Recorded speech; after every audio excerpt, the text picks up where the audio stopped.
निफाड तालुक्यात दुर्दैवी घटना, शेततळ्यात पोहताना तरुण शेतकऱ्याचा मृत्यू।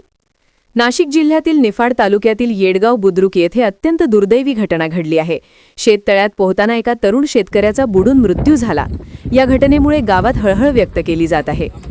मृत तरुणाचे नाव सोमनाथ विजय डबाळे, वय 32 वर्ष, राहणार रेडगाव बुद्रुक, तालुका निफाड असे आहे।